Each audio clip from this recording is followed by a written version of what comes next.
Sana all. Kim, bawat sampal, isang pares na sapatos ang bigay ni Maria.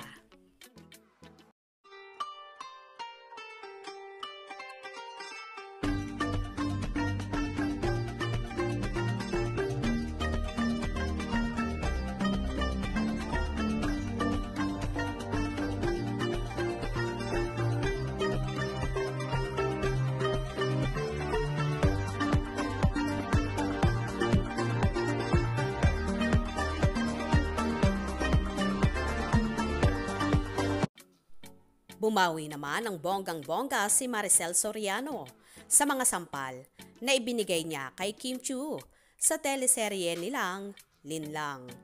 Binigyan niya ng 5 pares lang naman ng Louboutin shoes si Kimi.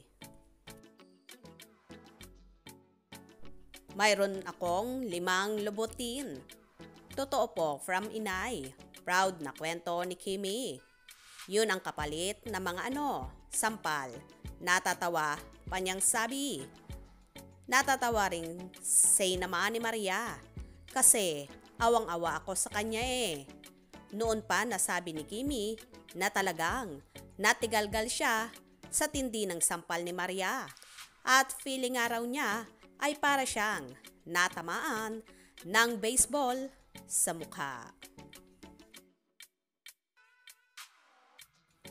Wow na wow at bonggang-bongga ang naging kapalit ng mga sampal ng nag-iisang diamond star kay Kimi. At hindi lang isa, kundi 5 pares ng Louboutin shoes ang nabigay at napamana ni Maria.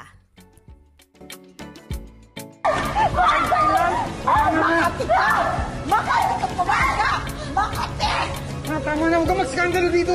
Kung gusto ko ng skandalo, hindi lang yan ang abot ng babae niya sa akin! Ikaw, layuan mo ang anak ko, di ba? Ilang beses! Tinuhog pa yung magkapatid! Bakit ganun ka? Sumasagot ka ba? Ha? Sumasagot ka ba? Ayaw mong tigilan yung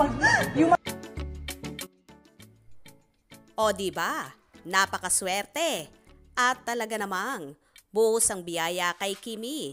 Bukod sa napakagandang blessings na dumarating, lalong higit sa kanilang seryen Linlang, aba naman, pati naman mamahaling sapatos ay umulan na galing nga sa nag-iisang Maricel Soriano. Kaya naman tumutok at wag na wag pauhuli sa mga maiinit na kaganapan. Anong inyong magiging reaction sa bidyong ito? Comment below.